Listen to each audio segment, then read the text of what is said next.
Bonjour à tous, bonsoir, bonne nuit, ceux qui regardent ça la nuit. À tous, bienvenue sur AFS de nouveau, avec un nouveau programme qu'on propose. C'est de temps en temps, hein, nous on choisit nos instants. Et donc voilà, ici on va surtout parler des challenges de la direction sportive, Rimmer, Fredberg, etc., etc., avec ce qu'on connaît. Et j'ai mes deux experts avec moi, parce que moi, voilà, je suis que l'avocat du diable qui va créer du débat en piquant des trucs, tu vois. Donc voilà, on va commencer avec Achille, la plume cachée de AFS, qui sort parfois des trucs, mais quand il sort, ça pique bien. Mais de temps en temps, mais surtout les articles, hein, Achille. Donc voilà, bonjour Achille, comment ça va? Ça marche, ça marche. On a digéré la déception de la fin du championnat, des playoffs. Donc voilà, on est en forme, on est prêt à entamer la saison prochaine. Eh ben, il faut bien, il faut bien. Et bah, notre plume chronique des chroniques, j'allais dire chronicienne, mais non, faut pas dire des bêtises. Je l'ai dit du coup, voilà. Chronique. Denis Fourier, bonjour Denis, comment ça va? Salut mon John, ça va bien, ça va bien. Étant donné que je sais que j'ai une plume aussi, tout va bien. Ah bah écoutez, je suis jaloux, je n'ai pas votre plume. Vous en avez une, voilà. Chaque chose en son temps, elle arrivera peut-être un jour. Non, moi c'est plutôt les vidéos, les plumes. Écrire c'est long. Donc voilà. Eh ben, donc les interrogations qu'on va avoir surtout c'est qu'est-ce qui nous attend l'année prochaine? Parce que là, ça fait 1 an et demi qu'ils sont là. Pour la plupart, les deux. Hein. Fredberg est arrivé un peu avant Rimmer, je crois, mais pas des masses de temps. Fredberg, c'était à Noël, je crois, et Rimmer, lui, est arrivé plutôt février-mars, je crois, de cette année-là. Enfin, de l'année suivante. Octobre 2022, Ah, il est arrivé en octobre aussi, ok, d'accord. Matsu a été Matzout. Et C'est ça. je crois que c'est le 24, il a été 24 octobre, Matsu a été viré, ou a fait ses paquets en tout cas. Et ouais, Riemer est arrivé un peu après. Hein. Ok. Mais c'est encore en 2022, Ouais. ça c'est sûr. Enfin voilà. Donc, voilà, qu'est-ce qui nous attend? On peut analyser un peu parce qu'on a vu des choses. Hein. Au final, ça fait 1 an et demi, donc Mais voilà, à voir. il y aura déjà une journée de moins dans l'année. Ouais, Bon, c'est ça. Donc, bah moi, enfin, je voulais commencer entre guillemets.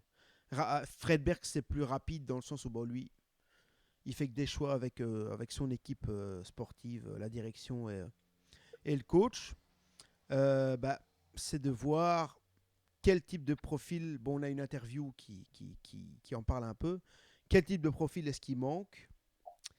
Qu'est-ce qu'il peut aller chercher? Qu'est-ce qu'il a été chercher? Est-ce qu'il va rechercher la même chose que l'année passée ou pas?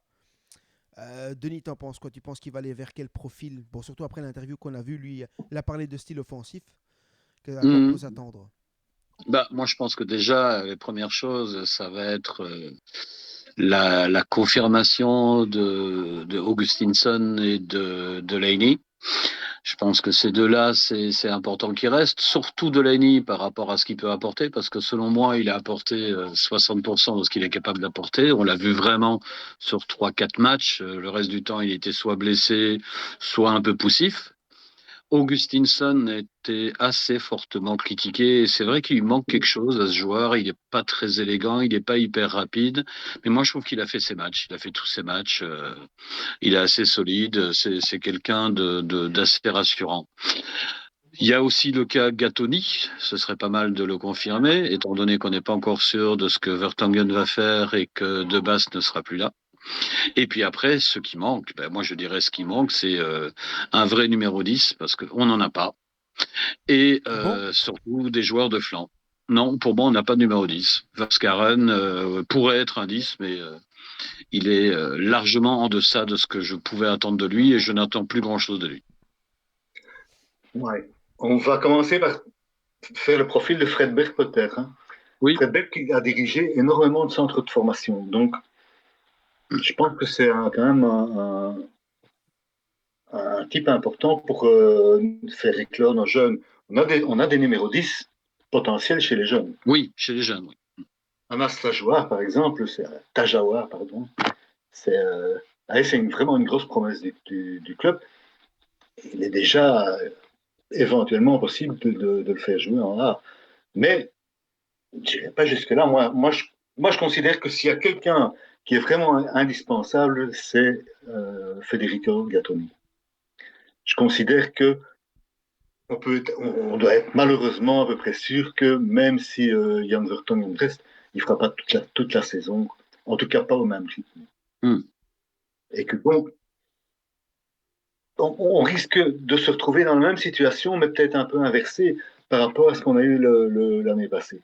L'année passée, on s'est retrouvé avec beaucoup de joueurs, avec des chouettes noms, hein, Thomas Delaney, Torgan Hazard, les autres, hein, vous savez qui c'est. Mais c'était pour la plupart des gens qui avaient très peu joué. Donc, ils étaient à court de compétition, pas de rythme, pas de compétition. Ils sont arrivés quand même relativement tard. En tout cas, les derniers hein, sont arrivés à 10 ou 15 jours de Torgan Hazard est arrivé très tard à la reprise du championnat, un peu avant la reprise du championnat dans mes souvenirs. Donc ça veut dire que ce sont des gens qui n'ont pas eu la prep totale, qui la saison précédente avaient peu joué avec le club où ils étaient, raison pour laquelle ils partaient. Et on a vu ce que ça donnait, au niveau des blessures. Je pense que ça, on devrait pouvoir y échapper.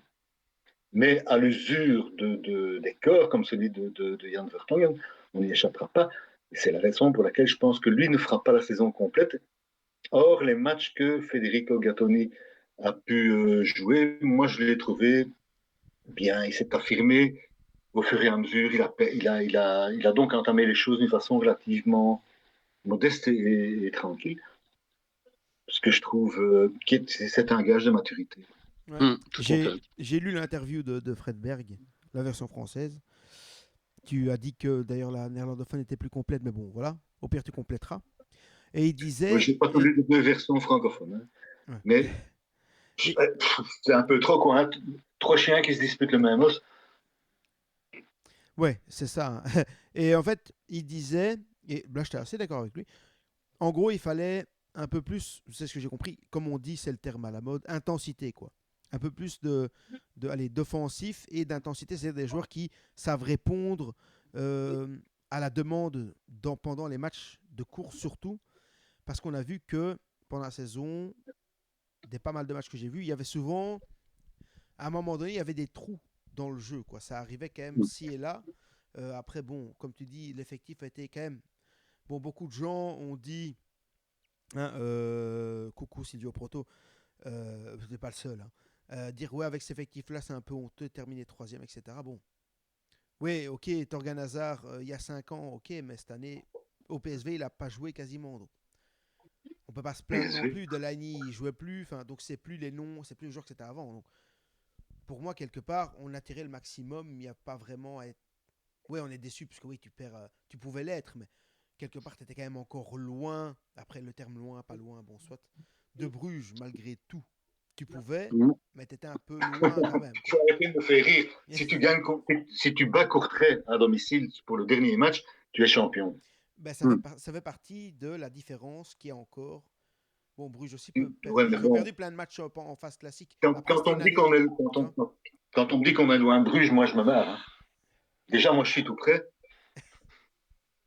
Non, mais loin, c'est dans le sens où, par exemple, il y a 2 ans, eux ont été champions à notre place. C'est-à-dire qu'on ne jouait pas waouh, comme eux l'ont fait il y a 2 ans. Ils ne jouaient pas. C'était vraiment, il n'y avait rien quand il y avait celui qui est parti à l'Ajax. Là. Je ne sais plus comment il s'appelait, le clash. Là. Non, l'entraîneur, pardon. Et du coup, eux ont été champions, même en jouant mal, quoi. Ce que nous, cette année, par exemple, on n'a pas encore, tu vois, ce truc de faire. Moi, je rejoins un peu Chilou par rapport à des Torgan Hazard, à des Thomas Delaney, même peut-être à un Kasper Schmeichel au début. Ce sont des gens qui sont arrivés sans rythme de match, sans compétition presque l'année précédente. Donc cette année-ci, ils n'ont pas pu apporter tout ce qu'ils peuvent. Logique. Mais à part Schmeichel qui a 37 ans, Delaney et Hazard, c'est 31 et 32. Donc c'est pas du tout des joueurs qui sont finis et qui sont en mesure d'apporter beaucoup plus l'année prochaine. Ah oui, c'est clair. J'ajouterais encore que Vasquez, par exemple, est arrivé très à court de compétition aussi, parce qu'il n'a pratiquement pas joué dans la saison. Oui. C'était combien la saison là?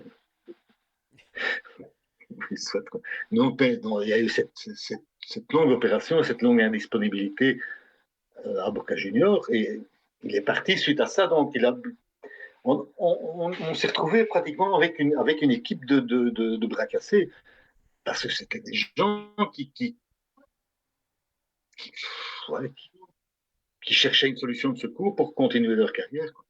Ah oui, c'est clair. C'est pour ça, quelque part, la saison, elle est très belle. On ne peut pas trop se plaindre, quoi. Finalement, même si, ouais, le jeu n'était peut-être pas non plus. Mais bon, on n'a pas un effectif non plus. Enfin, voilà. Donc, pour moi, il n'y a pas de scandale cette année. Troisième place, c'est très beau. Enfin, voilà. On vient après le. On a fait. On n'a pas fait que des matchs moches. Hein. On a fait. Moi, je trouve qu'on est trop négatif par rapport au bilan de la saison.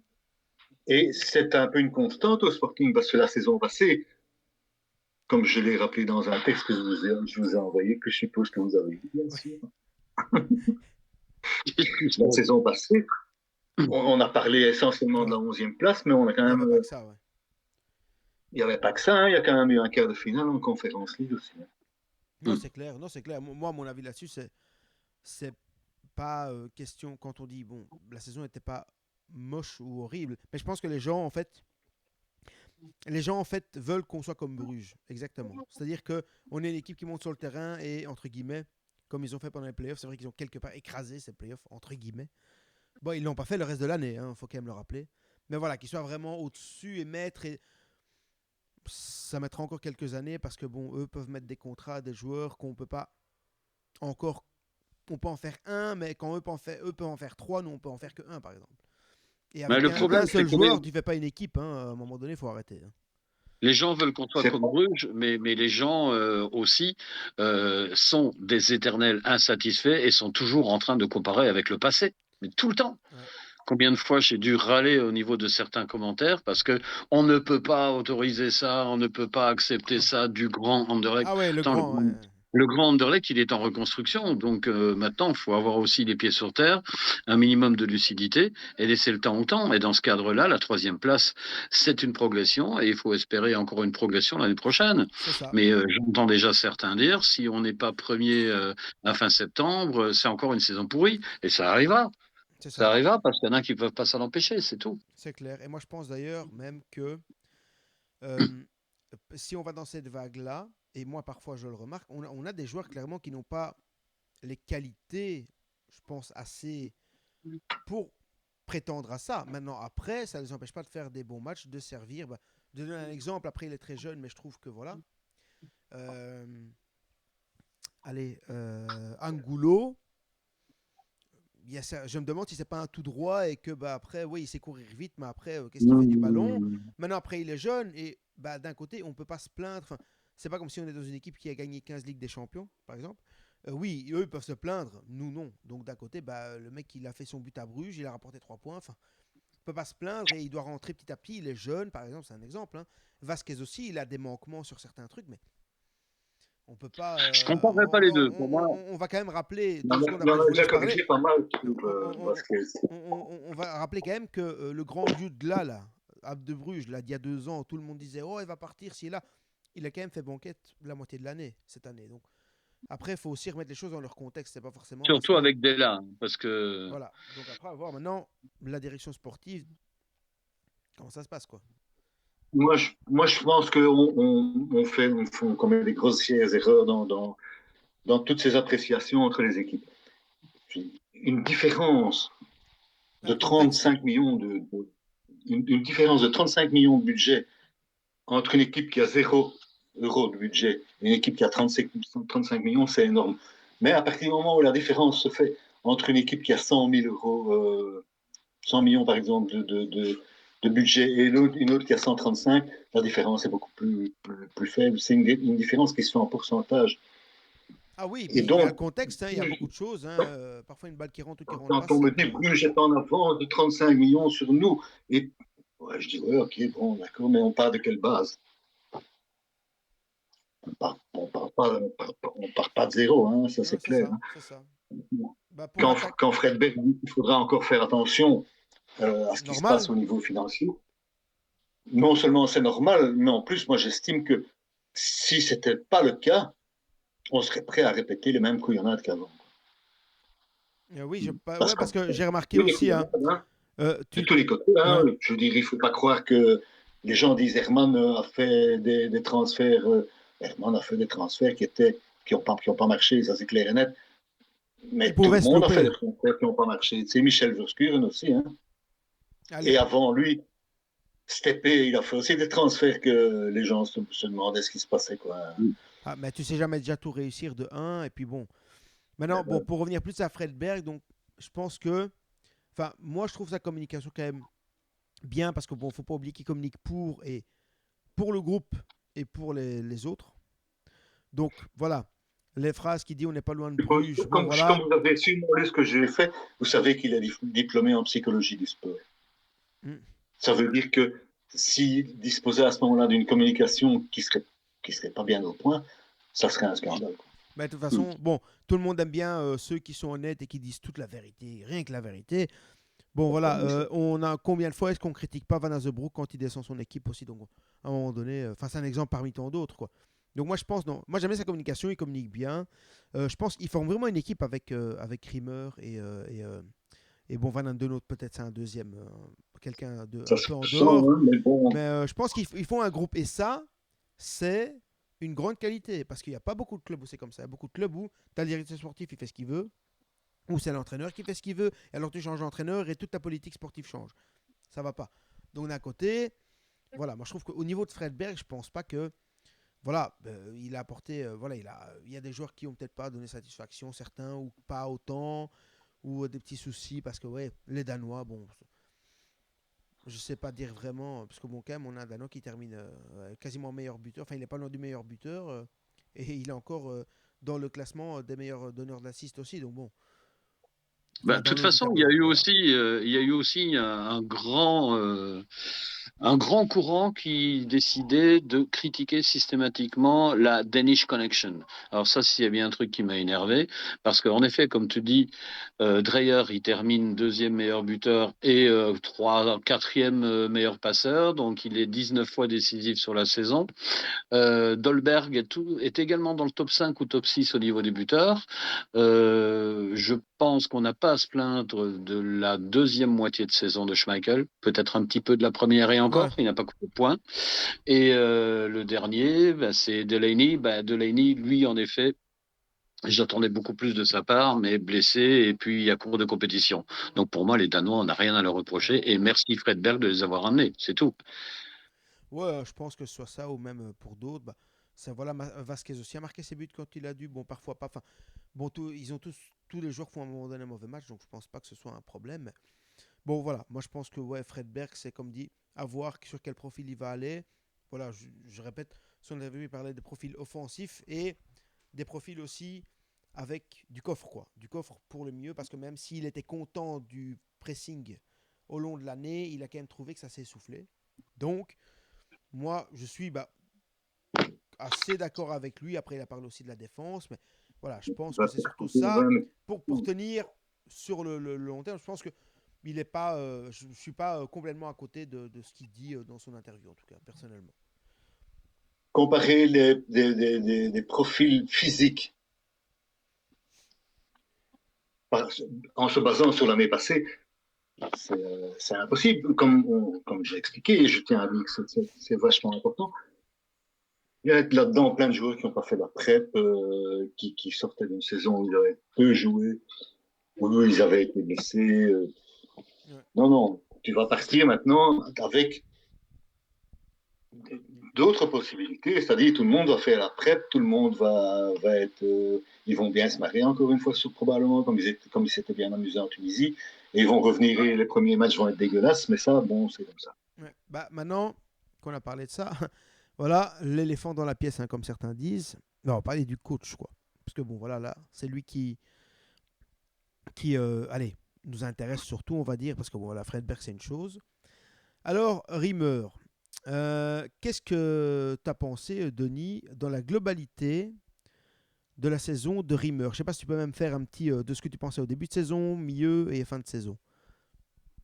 Début de saison dubitatif, parce que malgré le bon parcours en Conference League, je trouve que l'année dernière en championnat et surtout la fin de saison, c'était poussif avec des résultats plus que mauvais.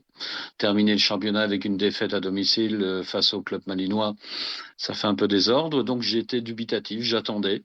Et puis, vu la manière dont on a démarré, même si en effet ça manquait peut-être un peu de liant dans le jeu, les résultats étaient là. Donc à partir de là, j'ai eu un peu de mal avec les critiques systématiques. C'est sûr qu'il y a des choses à lui reprocher. Il a fait des erreurs.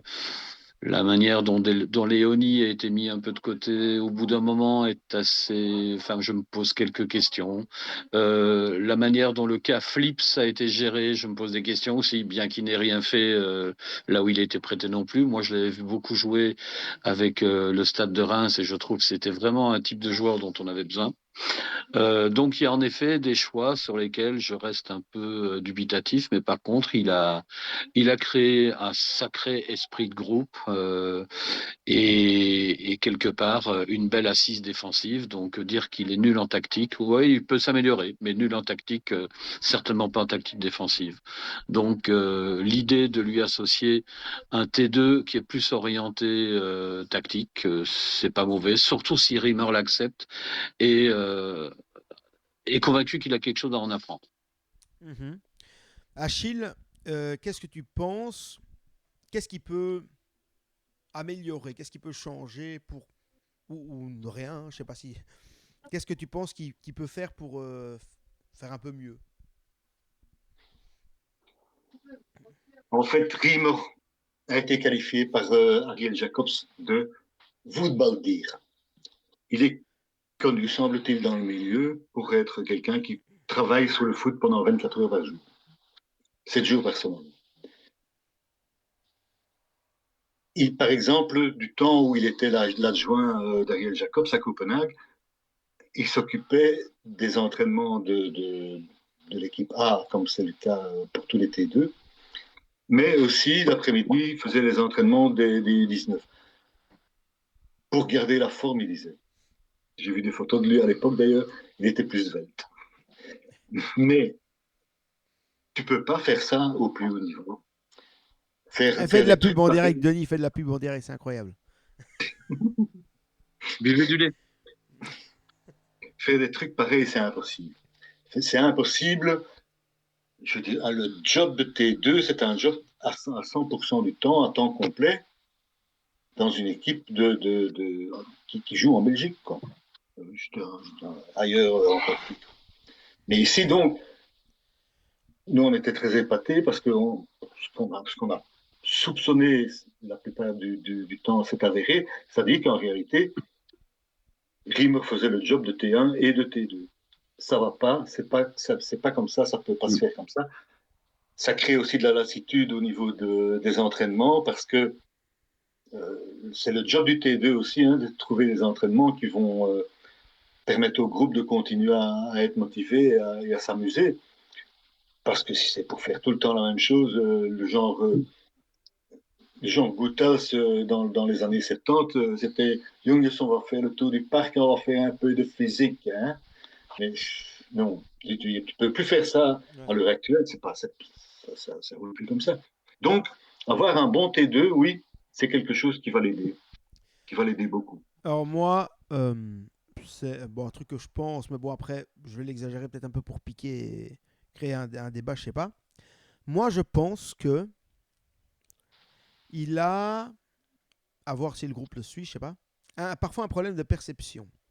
Parfois, enfin même souvent, tu as l'impression qu'il croit, tu sais, il y a de la com, il y a de la com, on sait, voilà. Et tu as l'impression vraiment qu'il croit qu'il y a des matchs mauvais où il va dire qu'on était bon. Et est-ce que, tu vois, le premier palier pour évoluer, ce qu'on se dit en général, c'est d'accepter qu'on a fait quelque chose de mal. Et quand tu n'acceptes pas que tu fais quelque chose de mal, bah pourquoi changer? euh, Est-ce que Je crois c'est qu'il a pas... dépassé cet âge-là. Je crois que Riemer a dépassé cet âge-là.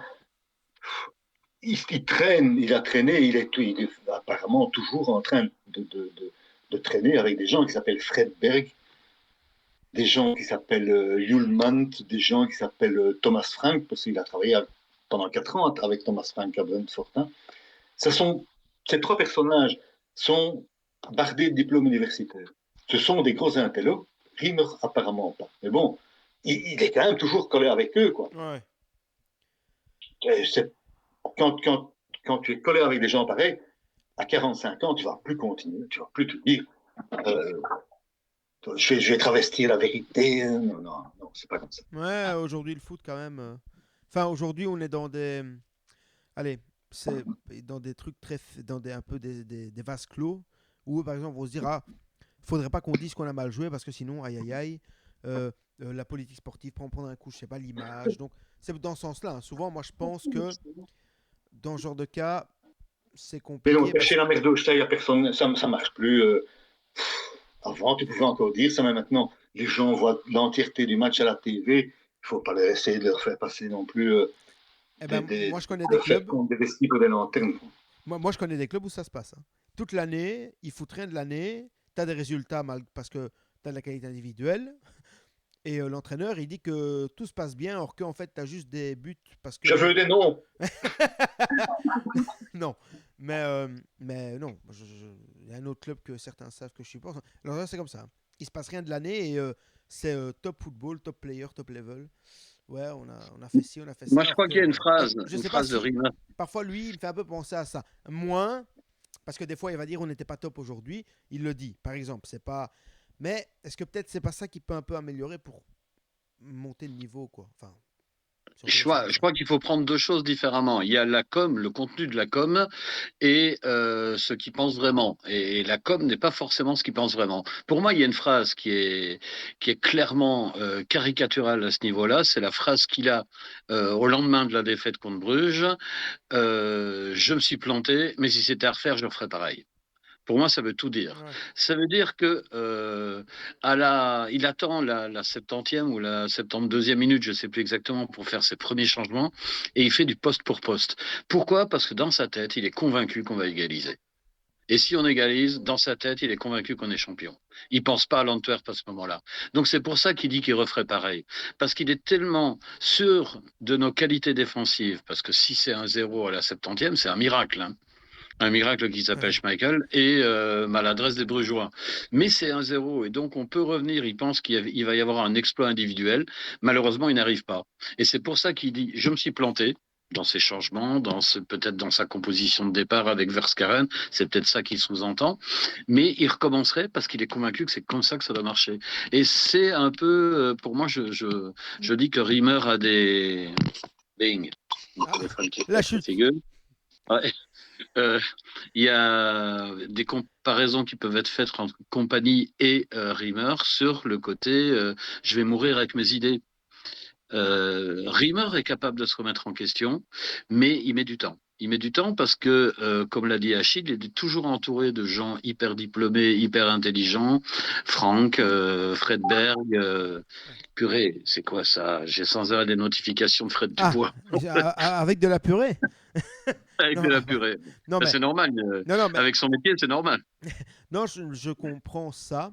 Maintenant, effectivement, comme tu dis, ouais, c'est donc quelqu'un, on le voit, du genre un peu mourir avec ses idées. Tu as très bien expliqué le fait des changements. Et souvent, et en fait, il a souvent ça parce que tu vois, en fait, il croit en son équipe, il croit en ce qu'il met en place. Et ça, c'est bien. Après, il faut voir où est la limite de ça, hein, parce que, comme je dis, enfin, tu peux, allez, ça peut, tant que l'ambiance est bonne, ça va. Si l'ambiance devient délétère et que lui, enfin, faut pas qu'il pousse les galons en se disant, bon, allez hop, non, non, c'est moi qui ai raison ici, c'est moi qui. Donc c'est ça, j'avoue que c'est ça que j'ai un peu peur pour la saison prochaine, c'est. Ouais, mais j'espère qu'il a eu un signal important à l'Antwerp au dernier match avec le comportement de Dreyer. Et je crois qu'Achille n'a pas aimé du tout non plus. Le mauvais faible. Ouais. Ouais, Parce que là, Dreyer, il ne fête pas son but. Il n'a même pas l'air content d'avoir marqué. Et puis derrière, il a une occasion de 5 étoiles. On est à 3 contre 2. Léonie est tout seul à droite et il la joue solo et il plante bêtement l'occasion. Et derrière, c'était 1 à ce moment-là. Derrière, ça finit 3-1. Et ça peut être un signe des limites de la tactique et de la gouvernance de Brian Rimmer. Ah ouais. Là, il doit avoir. On a terminé la saison quand même relativement bien usé, quoi, de tous les côtés. Oui, on était cuit, clairement. Et ça, c'est quelque chose que je reproche à Rimmer, c'est la façon laquelle il a géré le groupe, je dirais à peu près depuis le match à Bruges. Mais pas le match J'écoute et je reviens. J'écoute et je reviens. Moi, je pense que lui, il a un souci. Enfin, en fait, c'est quelqu'un, comme tu disais une fois chez nous, qui est très bien pour mettre une tactique en place avant le match. Et une fois que le match commence, il faudrait limite quelqu'un d'autre qui soit super. Tac, ah, ça va pas ça, il faut faire ça. Tu vois, et ça, il a. Niveau coaching. Mais encore une fois, là, on repart dans les autres trucs. Hein. Au niveau coaching, Rimmer est un expert au niveau des data et de l'exploitation des data. Donc, en principe, comme il a travaillé sur ce problème avec Franck, ça va ou quoi? À mon avis, c'est Denis qui se resserre, qui va torturer la vache pour avoir son lait. Non, c'est l'appareil SodaStream, mais j'étais en train de préparer une boisson. Encore la pub après le lait et la marque du soda, c'est incroyable. Voilà. Je crois que j'ai monté ton nouvel trek. Ah, ouais. Bon, vous savez ce qui vous attend. Hein. On attend l'argent. Comme ça, on fait plus de contenu. Et j'aurai une caméra qui fonctionne. Donc, je disais, Rimmer, pour moi, il a pas bien géré la fin de saison. À un certain moment, les temps de jeu se sont raccourcis, sauf pour vraiment un groupe fort restreint de joueurs. Et il a commencé ça beaucoup trop tôt. Beaucoup trop tôt. Je suis même pas convaincu que c'est une bonne idée de le commencer à un certain moment. C'est jouer sur ce qu'on appelait avant l'équipe type, quand on avait des noyaux de 13 à 15 joueurs, quoi, pour faire toute la saison. On ne sait plus comme ça maintenant. Il y a beaucoup plus de matchs, l'intensité est beaucoup plus grande, la vitesse de circulation du ballon et des joueurs, tout ça est devenu beaucoup plus grand, plus rapide. Je pense que c'est une erreur c'est une méconnaissance en tout cas des playoffs, parce que ça, c'est l'expérience qu'il n'a pas eue dans la saison précédente, hein, la saison 2022-23. C'est une grosse lacune, c'est qu'on a terminé pas en ordre utile pour disputer des playoffs. Et donc là, il avait absolument aucune expérience, aucune idée de ce que c'était. Et je suis assez convaincu qu'il a ouvert les yeux tout ronds. Et Fred Berg aussi. Mais donc, ils avaient commencé avec une équipe type resserrée, 13-14 profils, un truc comme ça, quoi. Et les autres, des Louis Patrice, etc., ils étaient vissés sous le banc, quoi. Vasquez, presque la même chose. En fait, ouais, c'est ça aussi l'idée, c'est que quelque part, quand tu te maintiens un certain nombre de joueurs, tu sais, sur le terrain, ceux avec qui, entre guillemets, tu fais la guerre, après, c'est vrai que quand tu vas appeler les réservistes, est-ce que ça pose pas problème? Et en fait, de nouveau, j'en reviens à ce que je disais il y a quelques secondes. Quand le contexte est bon, bah, tout le monde est content. Quand le contexte est mauvais, l'autre il va voir son agent. Ouais, écoute, je joue pas, ou sa bonne femme. Non. Ça, c'est pas comme ça que ça se passe. Ce n'est plus comme ça que ça se passe. Les joueurs ne sont pas cons non plus. Hein. En plus, ils reçoivent maintenant les datas eux-mêmes. Ils vont les demander. Ouais, mais attention, hein, il y a beaucoup d'individualisme aussi. Il ne faut pas croire. Hein. Il y a des joueurs qui sont mauvais et ils marquent un but. La période Vasquez, là où tout le monde disait Vasquez devait jouer. Peut-être que lui, ça. Bon, peut-être pas, hein, mais tu sais jamais. Après, on n'a rien entendu. Au niveau du noyau, je ne me rappelle pas. Si vous vous souvenez, dites-moi qu'il y a un problème, ingérence d'un joueur. Donc, ça, c'est aussi positif. Il a son noyau est avec lui, je pense. Il y a eu un problème, Vasquez. Hein. À Bruges, il est entré au jeu très tard. Il me l'a fait entrer au jeu très tard. Et il est entré en tirant les pieds. Et il est sorti en faisant la gueule à un point tel que de bas, ses mains ont allé le réconforter. Ah oui, juste, il y a eu ça, c'est vrai. Parce que mais c'était quelque chose que tu ne peux pas faire. Je veux dire, surtout à quelqu'un qui visiblement, pendant toute la première partie de la saison, la plus longue partie de la saison, il avait fait montre de beaucoup de motivation. Alors, quand tu as quelqu'un comme ça qui en plus te met 2-3 goals qui étaient quand même assez salvateur à l'époque, et puis que tu le fais entrer à la, je sais pas moi, à la 89e ou un truc pareil, bah, il faut comprendre que le mec fasse la gueule, quoi. Et c'est très très mal joué, hein. C'est très mal joué. Je veux dire, c'est le cas inverse de quelqu'un comme Flips que Denis citait tout à l'heure, qui pour moi n'est pas taillé pour jouer ailleurs qu'en Ligue 1 ou en Ligue 2. Il a été visiblement terriblement surpris de l'intensité qu'on développait en Belgique. Et bon, apparemment en Turquie, ça se passe pas beaucoup mieux.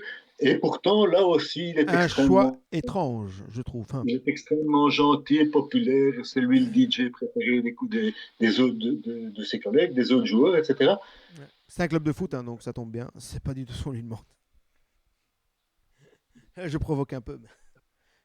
C'est pas de la provocation, ça c'était une réflexion dispensable.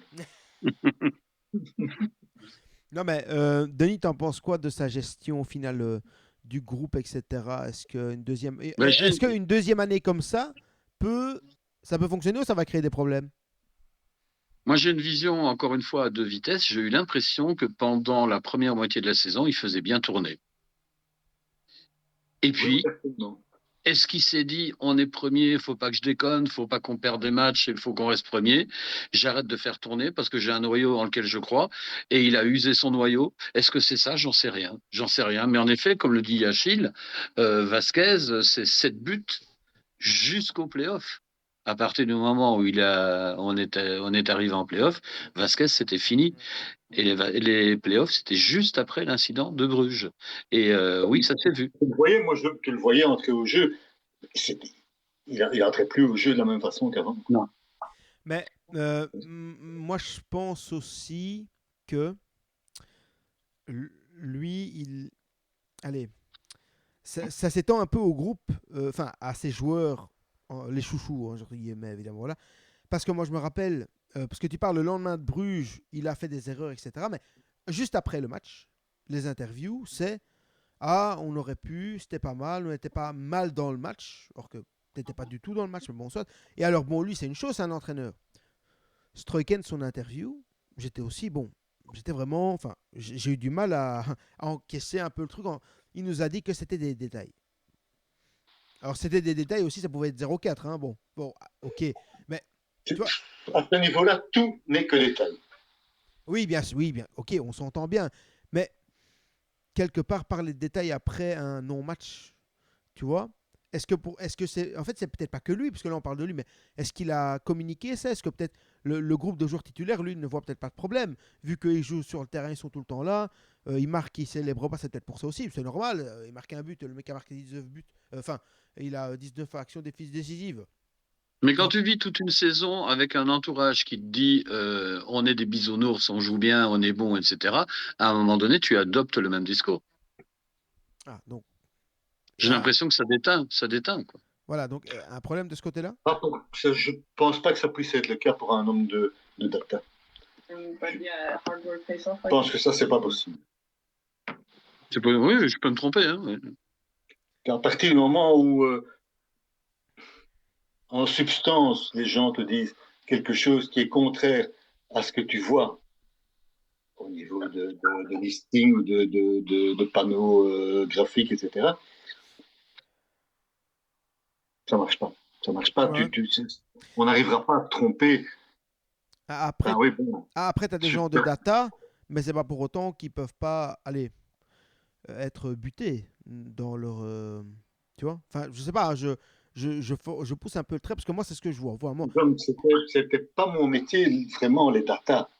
Hein, mais bon, je viens de ce milieu informatique. Et pour moi, il n'y a rien à faire. Quoi. Tu peux encore me raconter tout ce que tu veux, mais si je vois les chiffres, il n'y a personne qui peut aller contre. Oui. Personne. Personne. Les chiffres, c'est une chose, mais de nouveau après, pour le ressenti, qu'est-ce qui fait? Allez, moi, j'ai cette impression-là que lui, en fait, il a ce truc, hein, comme dit Denis, il mourir avec ses idées. c'est bien, mais qu'il n'a pas. Comme mettre une équipe sur le terrain, une fois que le match se déroule, il faut quelqu'un d'autre, quoi.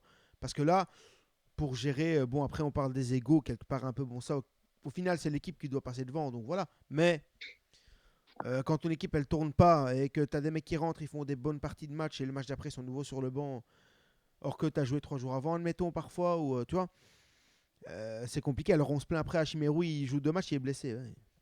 Ça joue peut-être aussi de là. Après, il y a aussi Non, plusieurs côtés. Hein. Peut-être qu'Hachimero a déconné Ma- en dehors parce qu'il ne jouait pas assez, donc il a peut-être fait la fête. Je sais pas. Je sais pas, mais non, j'invente. Hein. Là, Majid j'invente, hein, c'est Hachimérou vrai. Mais... a un jeu, Majid Hachimérou a un jeu, une façon de jouer avec laquelle on se blesse. Ça, c'est clair et net. Ce sont des efforts courts et très violents.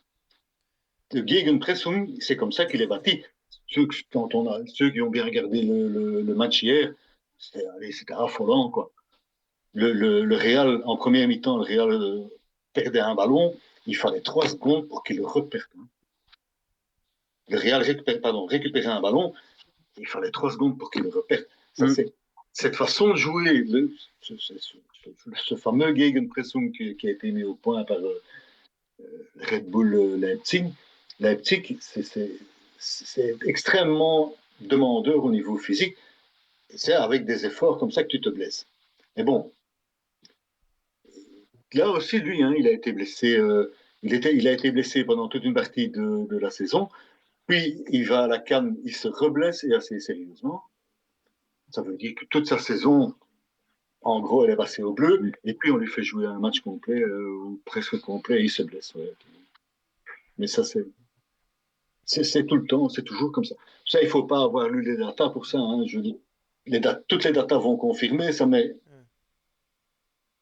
le sens commun veut que, effectivement, si tu rentres pas progressivement dans une suite d'efforts, ça casse. Ouais. Mm. Et Denis, t'en penses quoi, toi, par rapport à cette histoire du fait que, bah, après tu as parlé du lendemain, mais juste après le match de Bruges, ils n'avaient pas l'air catastrophés, oui, d'avoir perdu, mais pour eux, ils étaient pas loin. Ils ont eu le ballon, ils ont eu des occasions. Quand tu les entends, c'est un peu ça, toi, ça t'a. C'est T'en as pensé quoi? difficile d'analyser. Il restait un match. Et d'ailleurs, il y a eu beaucoup de membres qui continuent à y croire en disant ben, une défaite de Bruges, un nul de l'Union, on gagne à l'Antwerp, on est champion. Donc je crois qu'il y a eu cette volonté de garder un esprit positif, de garder le moral pour le dernier match. Mais Chilou l'a dit tout à l'heure, je crois que les joueurs étaient usés, ils étaient cuits physiquement et psychologiquement.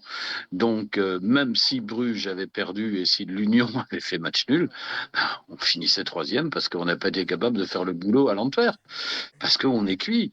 Donc, maintenant, le discours, ouais, c'est à un moment donné, ça fait peut-être un peu trop répétitif, mais moi, c'est pas tellement le discours qui m'ennuie, c'est cet effondrement sur les 2 derniers matchs lié à de la fatigue et lié aussi aux blessures. Hein. C'est plus long que les 2 derniers matchs, hein, Denis. Oui, Toute cette fin-là était. Tu sentais que. Ouais, ouais, ça tenait qu'à un fil, oui, c'est vrai. tu sentais que tout le monde avait envie que Déjà, ça s'arrête. le match nul au cercle, peut-être était déjà un peu révélateur de ça. La Ouais. deuxième mi-temps, ouais, parce que oui, oui, clairement. C'est à ce moment-là que les matchs se sont suivis de très près aussi. Oui. Ouais, c'est clair qu'après. Maintenant, euh, pour. Non, moi, il y a un truc que je voudrais ajouter. Sur les considérations qu'on tient actuellement, il y a quelque chose, moi, qui m'embête, c'est le cas Léonie. Mm. Je n'ai pas le sentiment que dans les datas de Léonie, il y ait des choses qui soient indiquées sur le plan de lacunes physiques ou de blessures latentes ou potentielles. Ça n'a pas l'air d'être le cas parce que on répète un petit peu trop souvent le même genre de choses. Par contre, ce qui m'emmerde très fort, c'est que je pense que Léonie, ça devrait plus arriver, mais Léonie tenait une place assez embêtante pour le clan danois, pour l'équipe nationale danoise en préparation d'Euro 24. C'est-à-dire, en gros, celle de Thomas Delaney. Mm. Tu parles de Et Danois, là, ça, je c'est rêve, là. quelque chose que je trouve très désagréable et ça m'emmerde d'avoir cette idée, mais j'arrive pas à l'enlever de ma tête. Parce qu'en réalité, cette idée signifie quelque part qu'on est devenu une espèce d'appendice de l'équipe nationale danoise ou de centre de formation ou de récupération ou d'entraînement, enfin bon, appelle ça comme on veut. Mais c'est quelque chose que je trouve extrêmement gênant. C'est vrai que Léonie, ça a été compliqué à un moment. Ouais, et d'où, enfin, bon, à la limite, Denis, tu pourras donner ton avis aussi là-dessus. Et moi, ma sous-question derrière tout ça, c'est, voilà, on parle d'amener un peu plus de joueurs, peut-être pour étoffer un peu le noyau. On a vu que Rimmer fait souvent confiance au même. Si on étoffe le noyau, malgré bon, certains départs, ça sert à quelque chose ou c'est juste pour ajouter des joueurs qui vont rester sur le banc encore plus longtemps? Ah bah non. Si on étoffe le noyau, c'est pour remettre des titulaires en puissance. J'ai dit tout à l'heure qu'on manquait de flanc. Notre seul véritable joueur de flanc, après la blessure d'Hazard, et encore Hazard n'est pas un pur flanc, c'était Francis Amouzou. Alors on a évoqué tout à l'heure, c'est toi d'ailleurs John qui en a parlé, on a évoqué Angulo. Angulo, pour moi, c'est pas un fil tout droit, c'est quelqu'un qui a quand même un peu de jugeote et qui va certainement éclore. Le lancer de plus cette année, comme certains réclamaient, c'était peut-être sans tenir compte de l'expérience. Ou alors, fallait le lancer plus tôt dans la saison, parce que le lancer dans les playoffs, c'était peut-être un risque un peu trop grand. Mais on manque clairement de flanc. Et pour moi, on va sans doute, j'ai bien dit sans doute, lâcher Amouzou. Il faut le remplacer par quelqu'un de plus fort. Et sur le flanc droit, il faut quelqu'un de capable de concurrencer Dreyer. Dreyer est un très très bon joueur qui a une faculté que beaucoup n'ont pas, c'est-à-dire qu'il est très présent défensivement, il fait un énorme boulot défensif. Par contre, sur un flanc, c'est quelqu'un qui n'est pas rapide. D'ailleurs, il a tendance à toujours revenir vers le cœur du jeu. Il reste pas trop sur son flanc, hein. Ouais, c'est un peu un milieu offensif excentré, comme on appelle ça aujourd'hui. C'est ça. Ouais. Van Persie n'était pas spécialement rapide non plus. Et il faisait toujours le même mouvement, mais il mettait chaque fois le goal. C'est Ouais, pas faux. ouais. Ça après on parle, ouais. C'est vrai que c'est. Mais non, mais alors étoffer nu, on parle de notre point de vue, enfin de notre position, mais Rimmer, qui a déjà pas beaucoup fait de changements, ou pas souvent, ou tard, ou qui a pas fait beaucoup tourner, sauf pour les matchs qu'il estimait en bois, quelque part on le sentait un petit peu. Hein, par exemple Courtrai, hein, le dernier match de la saison qui n'était pas si important que ça. Est-ce que tu penses vraiment que étoffer le noyau, est-ce qu'il va utiliser ces joueurs-là? C'était un peu ça ma question. C'est pas une Ben logique oui, commune. Tu c'est ce penses que que lui j'ai va dit. les utiliser? Ah bah oui, il faut aussi s'il transfère des joueurs, il faut qu'ils jouent, c'est clair. Faut pas acheter des seconds couteaux. Oui, oui, même avec ce qu'on a vu dans, par exemple, des matchs où c'est entre guillemets chouchou, hein, voilà, c'est ça, ses joueurs favoris, enfin, où ses joueurs titulaires sur le terrain n'étaient pas waouh, et il les a quand même laissés sur le terrain le reste du match en croyant qu'ils allaient faire la différence tout seuls. Oui, mais c'est ce qu'on disait, tu vois, il fait de la pub aussi chez nous. Ah, bravo, chacun Euh, son tour. euh, tu parlais tout à l'heure, John, de Jugla à Bruges. Et Jugla, pour moi, c'est un excellent joueur. Même s'il a raté 2 buts tout fait contre nous, tant mieux.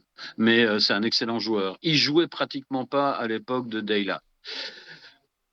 À la fin de saison, il jouait beaucoup plus. Mais le constat, c'est que Bruges a tourné énormément avec 18-20 joueurs. Ce qu'on faisait en début de saison, qu'on ne faisait plus après. Le noyau de Bruges était certes plus étoffé. Mais pour moi, si on transfère 5 joueurs, ben, on ne va pas transférer 5 titulaires en puissance. On va transférer 5 joueurs qui vont rentrer dans un noyau de 18-19 qui devrait tourner régulièrement l'an prochain. Moi, c'est comme ça que je le vois. Ouais, Mais bah, alors on dit transférer, transférer, transférer. Il ne faut pas, quand même pas oublier non plus qu'on a le centre de formation le plus prolifique de Oui, Belgique, et un des plus sérieux, des plus prolifiques d'Europe. Donc on va transférer, oui, mais je pense qu'aussi des gens comme Mouta Septaoui ou quoi, Belgrade. oui, c'est ça, de Griffe, oui. Ces gens vont avoir normalement un temps de jeu plus conséquent, plus cohérent Ouais. dans la saison prochaine. Donc, il y a transféré et transféré, quoi. Hein, Oui, je suis d'accord.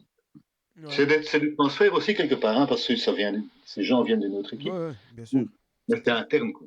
Ouais, c'est Mm. clair. Mais Ouais. écoute, ouais, comme je dis, de toute façon, allez, à voir, allez, il n'y a pas de raison. Enfin, voilà, il était qu'elle a un an. Bon, moi, j'avoue que j'ai un peu des doutes parce que ben, il l'a pas montré pour l'instant. Il avait quand même déjà un noyau pas mal. Il n'avait pas 15 joueurs, quoi. Il avait un peu plus. Bon, ah, on verra.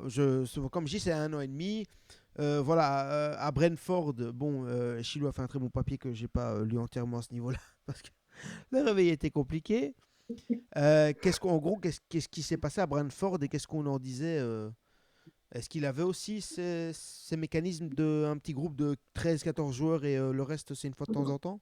Non, non, non, non. À Brentford, en fait, ce qui se passe, si c'est passé à Brentford, carrément, c'est un mec et qui est toujours là d'ailleurs, hein, qui est toujours le patron. Ouais, j'ai oublié son nom, dis donc. Je peux le trouver, mais bon, soit c'est pas très Ouais, c'est pas important. important. Mais donc, ce gars a racheté le club alors qu'il était pratiquement en faillite pour 500 000 livres, c'est ça, 500 000 livres. OK, par la suite, donc ça, ici, ça s'est passé en 2012. Et le gars s'appelle Matthew Benham. Mais il s'était déjà un convaincu de Data à l'époque. Mais Data au niveau du jeu professionnel, du jeu quoi, hein, casino et machin truc. Hein. OK. Donc il était déjà convaincu de ça à l'époque. Il a apuré une dette de 500 000 livres sterling, donc un peu plus de 500 000 euros. Hein. Et puis il a investi 90 millions dans le club pour améliorer les installations d'entraînement, améliorer le stade et développer l'électronique visuelle dans le stade. Donc ça, ils vont, par exemple, ils ont conclu un contrat avec une société qui s'appelle Genius, dans mes souvenirs, et qui l'année prochaine, pardon, la saison prochaine, affichera des grands tableaux avec les positions des joueurs dans telle ou telle phase, etc., ce qui s'est passé. Donc probablement avec un énorme apport de réalité virtuelle. Donc ce gars, c'est un fanat de technologie. Et Brentford, c'est d'ailleurs un endroit connu à l'ouest de Londres pour être une espèce de repère de geeks. Donc ce gars, il a fait ça. Puis il a tout analysé, évidemment. Il a viré le coach alors qu'il venait de faire monter l'équipe de League One en Championship. Donc le gars t'amène dans une nouvelle division, il reste 1 an et il le vire. OK. Parce qu'il n'était pas tout à fait d'accord, il voulait entraîner à l'ancienne mode, etc. Mais pour Benham, on entraîne à sa façon. Donc, c'est vraiment le mec. Hein, il sait beaucoup, mais peut-être il croit qu'il en sait trop, mais soit. Il a analysé tout ce qui se passait avec les équipes de jeunes, il a fermé complètement l'académie. Il a remplacé ça par une équipe B, qu'il a appelée une équipe B, qui récupère tous les gens dont les autres clubs ne veulent pas. Donc, m'ont voulu à un certain moment, ils ne veulent plus, ou des gens qui viennent, qui cherchent une introduction pour le marché de la première ligue. Donc, qui espèrent pouvoir jouer en Angleterre. Et cette équipe B, qui est donc vraiment parallèle à la A, il y a un type qui fait la liaison entre cette équipe B et l'équipe A, de telle façon à pouvoir dire, oui, celui-là, il pourrait être réintroduit en équipe A, etc. Et ça, c'est le T2 de Brentford. C'est le job que Riemer faisait. Donc ça, plus les entraînements d'équipe 1, comme partout en Angleterre. Hein. T2, Ouais. c'est ça. Ouais, donc avec ça, ouais, ouais. Au final, c'est vrai ouais, comme on disait, on ne sait pas grand-chose. Il n'a pas. C'est-à-dire qu'en C'est fait, sa première grosse expérience. comme T1, comme au sens où on l'entend en Europe continentale et en Belgique, et là, il est arrivé avec zéro expérience. Ok. Très peu d'expérience. Très peu d'expérience, à part un peu dans des équipes de jeunes, etc. Mais partout ailleurs, il n'avait jamais entraîné à des niveaux U19 en Norwich, des trucs comme ça. Mais pas, pas au plus haut niveau. Donc ça veut dire quand même que Fred Berk lui voue une confiance extraordinaire.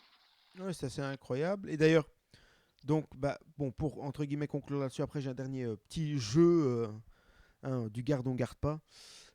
Donc, en gros là, tout ce qu'il faut faire, bah, entre guillemets, à Rimmer, c'est voir étoffer un peu son noyau, mettre un T2 avec, on va dire, allez, quelqu'un qui peut un peu le piquer, c'est-à-dire ouais non, pense pas comme ça, pense comme ça, pour un peu peut-être Non, non, non, non, l'aider. non, non, c'est pas. Un T2, c'est pas comme ça qu'il joue. Hein. Un T2 s'occupe beaucoup des entraînements de l'équipe 1. Pas quelqu'un aussi qui en match peut aller lui dire tiens attends, tu sais pour parler comme on parle de Guardiola, Arteta, etc. Ils ont toujours quelqu'un avec qui ils parlent tout le match et apparemment c'est pas quelqu'un qui pense complètement comme eux pour justement Non, le T2, par le fait qu'il s'occupe beaucoup des entraînements, est beaucoup, est beaucoup plus proche du noyau et joue une espèce de séparation par rapport au T1. C'est-à-dire qu'en réalité, il permet au T1 d'être un petit peu isolé du noyau et il joue courroie de transmission. C'est-à-dire qu'en réalité, le style, ouais, coach, j'aimerais bien avoir congé, on n'emmerde pas le T1 avec ça. C'est le T2 qui prend la décision. OK? Et toutes sortes de trucs. Et coach, qu'est-ce qu'il a pensé, le T1 de mon match, là, les data et tout, qu'est-ce que ça donne? Écoute, on en parlera, etc. Ou bien, tiens, voilà, c'est le son. ouais, Mais donc dans ces ça, clubs c'est. dans ces clubs où ça fonctionne autrement, comme je te dis par exemple l'exemple de City ou il l'a dit il l'a dit à un moment donné Guardiola, je crois que bon après ouais je prends un exemple évidemment où le mec clairement il est là un peu quand je dis pour le piquer, c'est-à-dire pour voir s'il n'y a pas d'autres idées pour le sortir un peu de son carcan parfois parce que Non, quand non, tu vois un match, non, tu vois. quand il y a un débat entre, non, non, quand il y a un débat entre T1, T2, T3, etc., staff médical, etc., tout ça, ça se fait en interne, ça se fait pas sur le banc. Hein. Non, oui, mais C'est pendant avec le un directeur match. sportif. Non, Pardon? C'est avec le directeur sportif. Oui, avec le DS, éventuellement. Mais non, ça se fait pas en match, quoi. Hein, ils non, sont mais je pas. parle pour un match, par exemple, où l'entraîneur est un peu. Allez, comme dit Guardiola, allez, en plein match, quand lui, il a une vision, qui voit le match, parfois, il a souvent son T2 avec qui il parle, que parfois, il change un peu. Allez, enfin, pas il change des idées, mais quelqu'un allez, sur le moment du match, je parle pas de politique sportive, mais ce Non, parce moment que du ça, match, quoi. à partir du moment où il y a un dialogue qui s'enchaîne en match entre T1 et T2, ça veut dire que le T1 a demandé au T2 donne-moi un peu les datas ou comment ça se fait que celui-là, ça a pas l'air d'aller trop ou bien. Alors bon, là, il lui sort les datas, c'est comme ça que l'échange se fait. Mais il n'y a pas une discussion qui s'enclenche en plein match pour dire non, attends, c'est à ce moment-là que tu prends un goal et t'es mort, quoi. Non, on joue pas ça.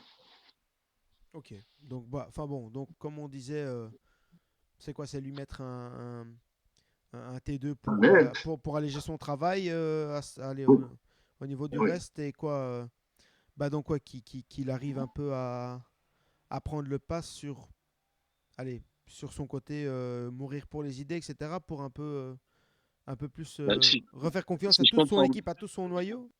si je comprends bien ce que Achille dit, c'est un T2, c'est pour justement s'occuper à fond des entraînements, éviter que ce soit toujours les mêmes entraînements, et pouvoir, lui, Rimmer, se consacrer à autre chose.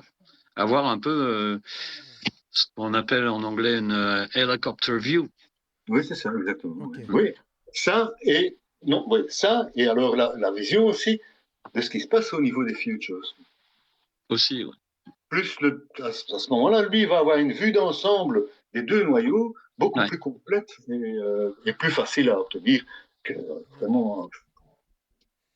Ouais, donc, en gros, quoi, allez, vos désirs pour vous, qu'est-ce que Rimmer, donc, à part ça, qu'est-ce qu'il y a d'autre vraiment que vous voyez que Rimmer peut, enfin, peut ou doit surtout changer pour l'année prochaine?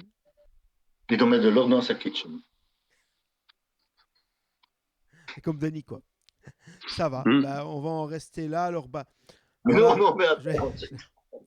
je vais- non, non, on va passer un peu. Brian, tu peux venir maintenant. On a fini de parler sur ton dos.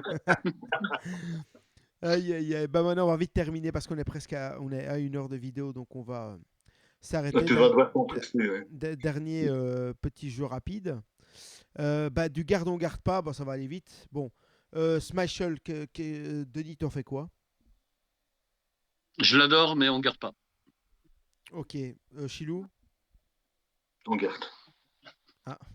Ah. Ça veut dire que je dois décider. Voilà. Euh, Le problème, c'est que les gardiens aujourd'hui, c'est compliqué.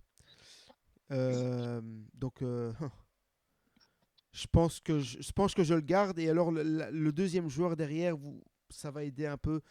Alors, on va lire le nom. Attends, je m'approche. Kickenborg. Qu'est-ce qu'on fait, Denis? On découvre.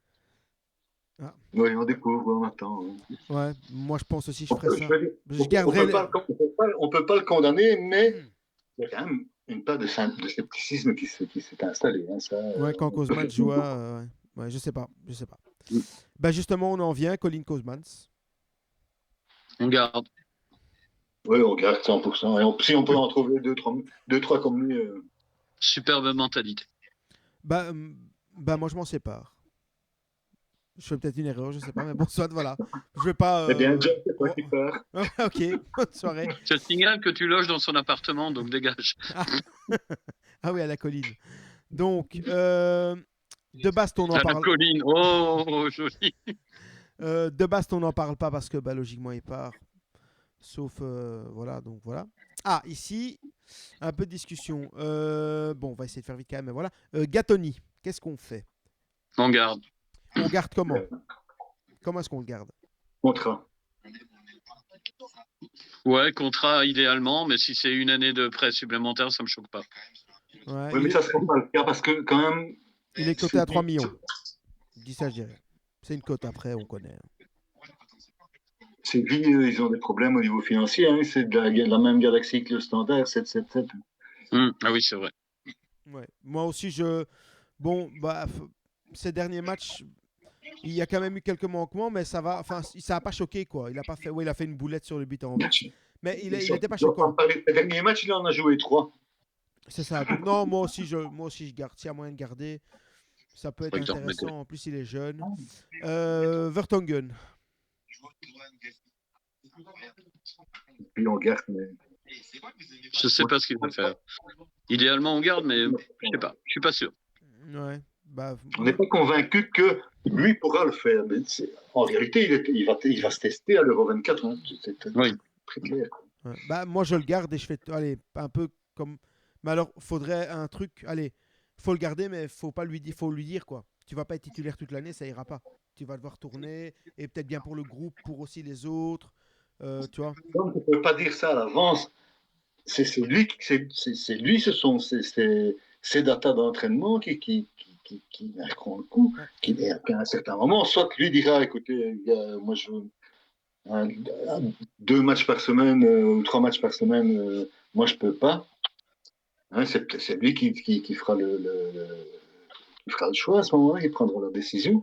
Ou alors, on lui dira, écoute, non, ça tu peux pas, parce que là, tu cours des risques de blessures qui sont trop grands, parce que tes chiffres sont trop limites. Quoi. Surtout que ici, bon, en tout cas, voilà, on a que 3 défenseurs centraux.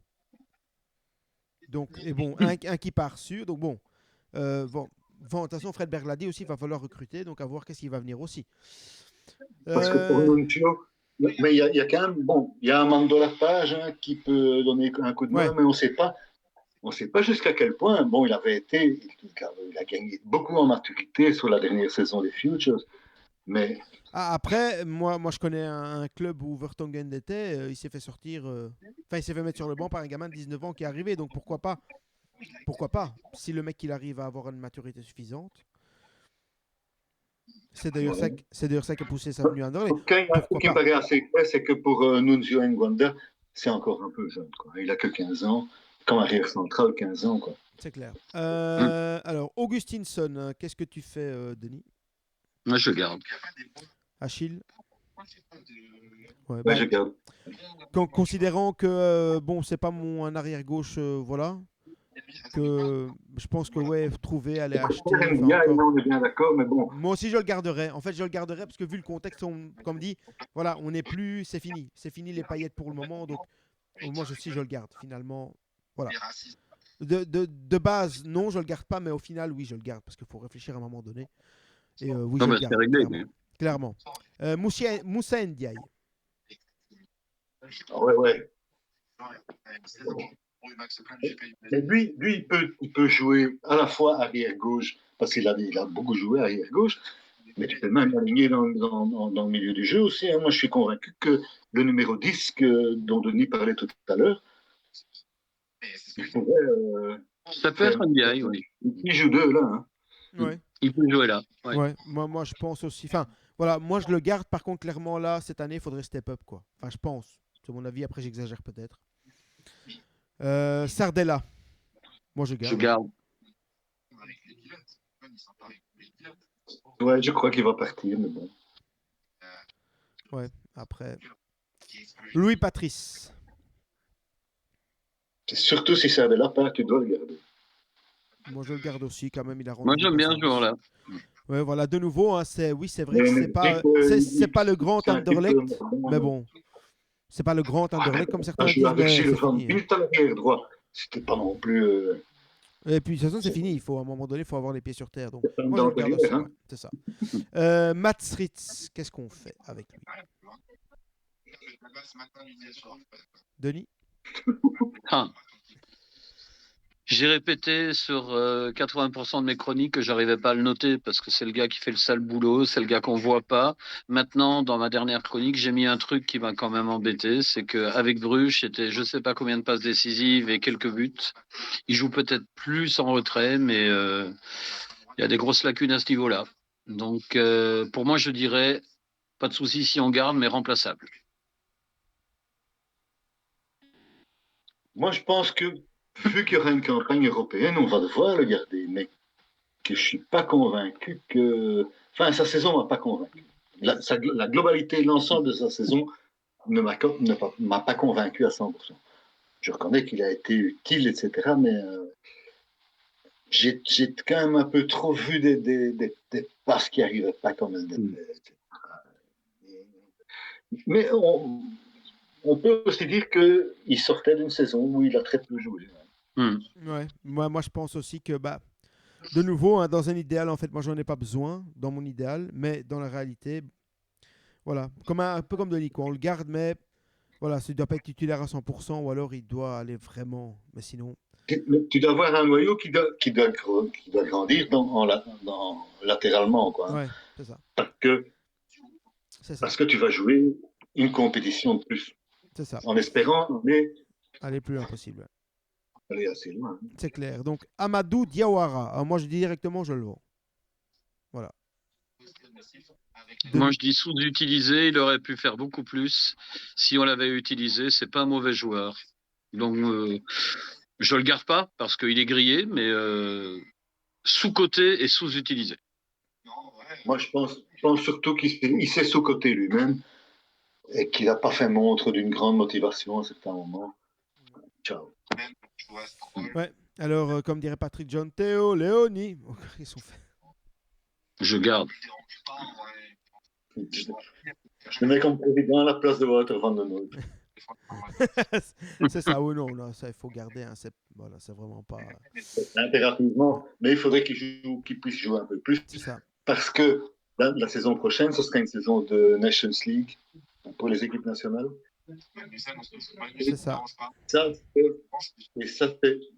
c'est un truc où c'est l'entrée vers l'équipe nationale pour des joueurs comme Théo. Ok, son fantôme, Thomas Delaney. Achille, qu'est-ce qu'on en fait? De toute façon, lui, il est déjà gardé. C'est fait, c'est signé. Ah oui, juste c'est vrai. Il est là. Je garde. Ouais. Il nous doit une revanche, je garde. Ouais, je pense aussi. Ouais, ça je pense aussi. Hachimeru, moi je garde aussi quand même, parce que malgré qu'il m'épuise un peu parfois, là, les quelques matchs qu'on l'a vu, mais il doit jouer plus, quoi. Il doit jouer plus, il doit... Et puis de toute façon, il doit rester parce qu'il faut quelqu'un pour donner un coup de main à Théo Léoni quand il sera président du Sporting. Je garde aussi. Ouais. Arnstadt, qui son père a racheté Twitter. Alors lui, c'est un mystère. C'est un mystère parce qu'il paraît qu'il est exceptionnel avec la sélection U21 ou U23 de Norvège, qu'il a un potentiel de fou. Par contre, Lou Rieber, il le fait jouer latéral droit, alors que c'est absolument pas sa place, ou gauche. Je crois qu'il a fait les deux. Et puis, oui, bon, il n'a pas fait grand-chose de bon quand il est monté, donc j'ai l'impression qu'il est un peu grillé aussi, mais pourtant, c'est un gars qui a un potentiel de dingue. Mais il est bourré de qualité. On avait vu ça quand il était jeune. Il a commencé très jeune au Sporting. C'était un bon joueur. Ouais. Mais je n'ai pas l'impression. Moi, j'ai une impression de Martin Collard avec lui. Martin Collard, Il y a un joueur extraordinaire quand il avait 19 ans, puis il tombe amoureux d'une petite fille qui ne veut pas de lui. Il a entendu le prix, mais on l'a plus jamais vu sur un terrain. Ouais, moi, je me demande, il n'y a pas un peu allez, de racisme scandinave là? C'est un Norvégien, Danois. Non, je rigole. Plus sérieusement, Ça ah, s'appelle de la xénophobie, et ça ne me surprendrait pas à partir du moment où on est justement à la veille de l'Euro 24. Ça devrait disparaître la saison prochaine. ouais. Mais Moi, honnêtement, une option qu'on a toujours, hein, je le prête. Parce que c'est bon, il doit jouer toute l'année en fait. Toute l'année. Dans un club. Pour moi. Après. à Benfica, on va le prêter. Non, à prêter n'importe où tu veux. Mais même là, si tu veux. Mais... Jari Verskaren, pardon. Denis, qu'est-ce qu'on en fait? Je le prête, puisque tu as rappelé l'option. Prêter Verskaren. Je le prête ou je le vends. C'est très délicat. Hein. Si tu le vends, tu vas perdre beaucoup d'argent sur lui. Si tu le gardes, tu risques de faire une perte complètement sèche. Oui. C'est un cas difficile. Hein. Moi, je prends le risque de le garder. Mais je veux pas qu'il ait des privilèges par rapport à qui que ce soit. Pourquoi j'ai disparu? Ah, c'est une bonne question.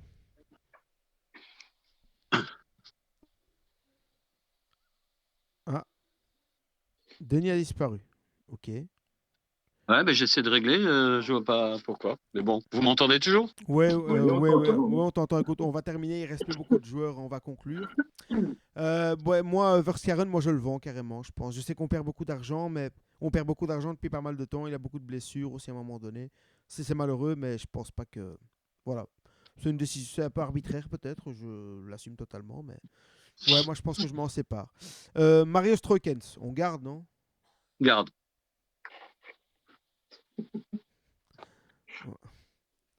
On ne me pose même pas cette question. Torgan Hazard. Bon, on garde. On garde. Non, ouais, logique. Je pense aussi.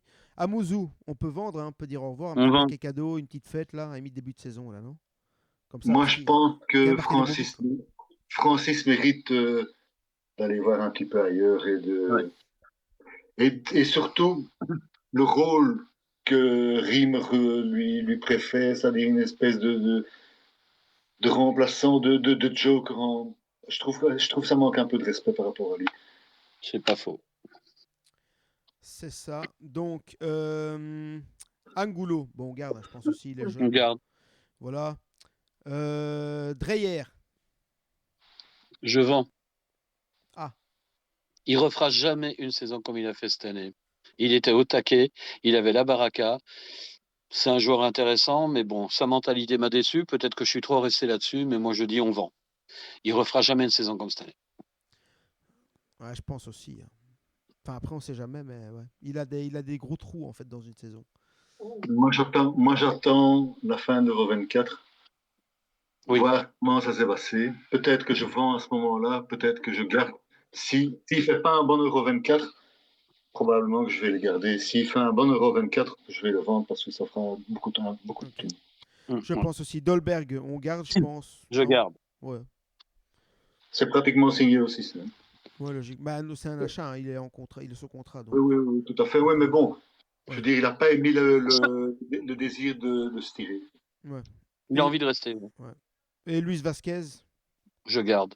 ouais, je pense que bon. À voir. Mais Voilà, cette année, il faut qu'il step up, quoi. Ouais. Mais je voudrais, moi, vraiment que Riem opère un choix clair et net pour les deux joueurs, pour Dolberg comme pour Vasquez.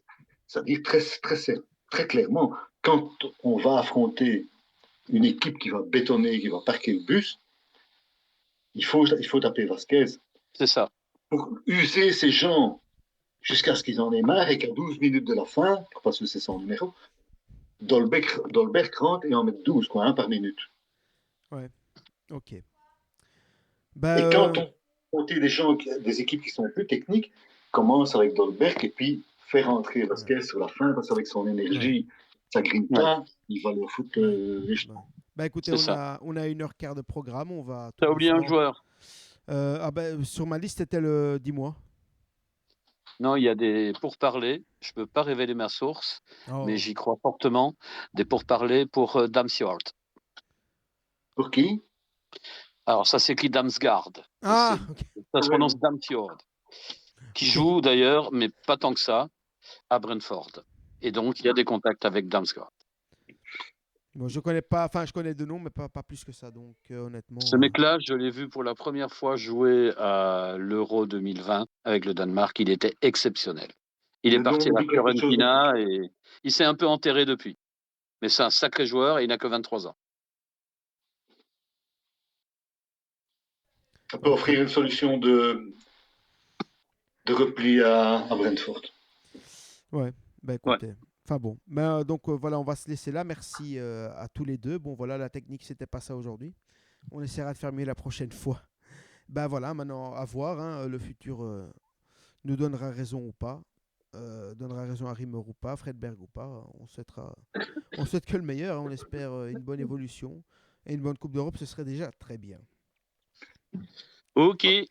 Merci mon John, merci mon Chilou. À bientôt à tous et à toutes. Ciao, ciao. Merci à tous pour votre écoute. J'espère que ça n'a pas été trop long pour certains ou quoi. Voilà. N'hésitez pas à commenter. Il y aura des bouts qui seront postés sur le groupe ci et là. Et voilà. Passez tous une très bonne journée. Tu nous préviens quand tu postes. Bonnes vacances.